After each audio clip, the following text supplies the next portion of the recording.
Chapter 11, Day 6, One Program, One Standard. Welcome back to another episode of JV Matters. This is where we talk about football. I'm your host, Coach Lowry. So let's get at it. But before we jump into today's episode, I want to invite everyone to join me tomorrow for a special 4th of July episode. We're going to break away a little bit from today's episode or talking about football and reflect on the meaning of Independence Day, the sacrifice that gave us our freedom, and why those values still matter today. I hope you all join me for what I believe will be a meaningful conversation. So now let's finish chapter 11. All right. So as we wrap up chapter 11, I want to leave you with one final thought.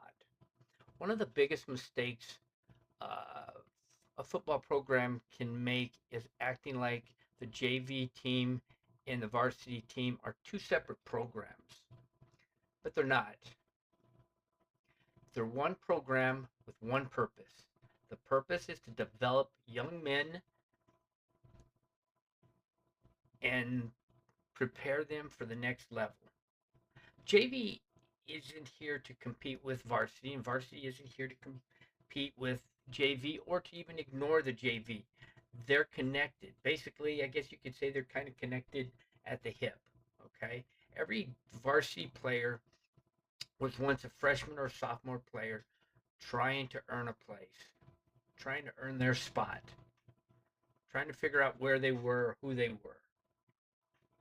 Every senior once looked up to an older player, wondering if they were ever going to get there, if they're ever going to be or find a spot on that roster, starting spot on that varsity roster.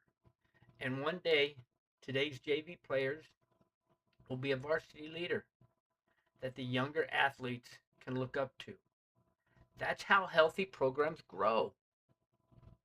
And that's how a good culture is built. When JV practices with varsity, it isn't just about getting extra reps. Far, that's way no, okay, or far from no, from the answer. It's about learning the standards. How does varsity communicate? How do they practice? How do they respond when the coach corrects them? How do they handle success? How do they handle failure? How do they respond to failure? A JV player has to learn to emulate or wants to learn to emulate the right varsity player. And don't get me wrong, there are some players at all levels that are players that are just there to wear the uniform or just there. Okay? So you want to find that one player that one or two players that just, you know what, that's what I want to do. That's the person I want to be like. Those things matter just as much as running the right route or making the right block. Culture is taught every single day. Every time you walk on that field, culture is being taught. It's being displayed. And it's trying to be displayed and pushed down to the freshman level, right on through the JVs, right on through the JV players. You always get a few players on your JV team who think that they have arrived. So when the season starts back in January or so, right after the regular season, you basically get those freshmen who are now becoming JVs and they think they've arrived. They think they're the cat's meow. And they're not. They but they think they have. Some think that by hurting another player on the team or by a cheap shot is going to impress the coaches, but it's not. Okay, so take it for with a grain of salt. Just because you're in sevens or something like that, and slamming somebody does not necessarily mean that. Okay, and I'm talking about if your team is going up against a younger team, be good, be careful. Um, you're there to do your job and do what you need to do. I'm looking for players who know the difference between being a team player and someone who thinks they have arrived. I want the coachable players, The players that are not the players on the field that think that I want you to walk on the field with attitude and I want you to display that attitude, but I also want you to be coachable. Be that player that walks with your head held high. Whether you win or lose the game, you still have to walk with your head held high. As coaches, we have the responsibility to make sure that the standard is the same from the youngest player in the program to the oldest, and that includes from the freshman all the way up to the varsity. The expectations shouldn't change. Effort should always be expected from everyone. Discipline should be expected for everyone. Accountability should be expected from everyone. Respect should be expected from everyone. And when everyone is held to the same standard, every player begins to understand what your program stands for. And then the family is formed. Because that's what you are. The football team from JV, freshman, varsity, up and down the ranks is one family. One thing I've learned, or I've always wanted my JV players to understand, is this: you're not practicing with varsity player because you're filling a spot. You're practicing with varsity because you're preparing for your future and you are helping the team prepare.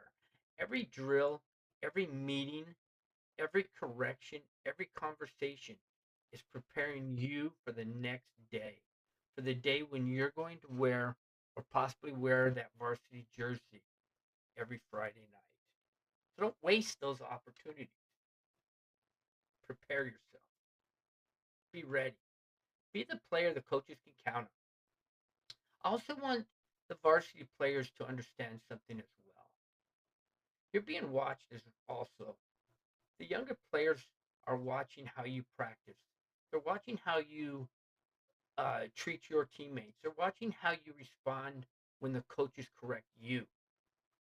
If you shrug your shoulders and roll your eyes or something like that at a coach, do you want your younger players to emulate that too as well? That doesn't set the culture. Whether you realize it or not, you're helping shape the future of the program.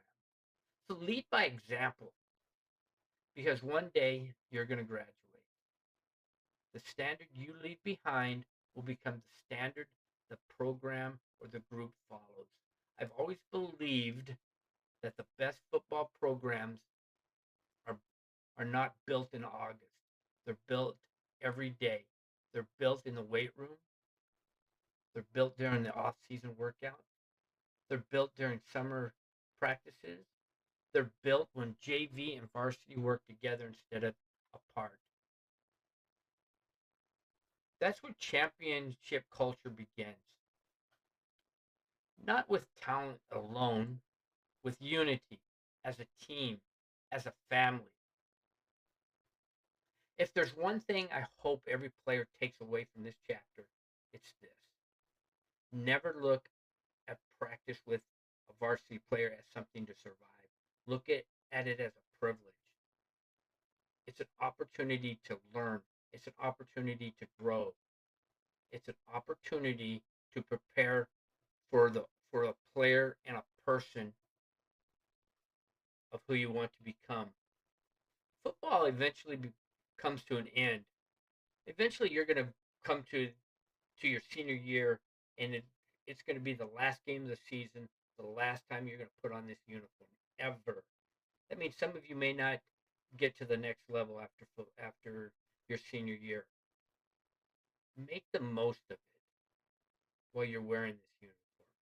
But the lessons you learn from competing, preparing, respecting others, and holding yourself to a high standard will stay with you long after the final game. It will stay with you at school. You realize that most of the students at school or on campus know that you're a football player, even if you're not wearing your uniform or your jersey. The teachers know that too, just by the way you act and hold yourself. You want that to happen. You want to get that respect. You want to respect your teachers. You want to respect your fellow classmates. They'll know you are a football player. That's why practicing with the varsity is is about so much more than football. It's about becoming the kind of teammate, leader, and man people can count on for the rest of your life. So, in closing, it's one team, one standard, one purpose, one family. So, when JV and varsity work together instead of separately, everybody wins. That's how great programs are built. And that's how young athletes become great leaders. So one more thing before I close out this this chapter. If you're enjoying today's episode, I'd love you to come back tomorrow, of course, for my special 4th of July message. We'll step away from football for one day to honor the men and women who helped secure the freedoms we enjoy and reflect on what those freedoms mean for all of us today. Those freedoms help us enjoy this game that we love so much and that we play, and that, of course, the coaches coach, which is football. So, from my family to yours, have a safe and meaningful and blessed 4th of July if you do not turn in tomorrow. God bless you. God bless the United States of America. And I'll catch you tomorrow on JV Matters. And you all have an outstanding day.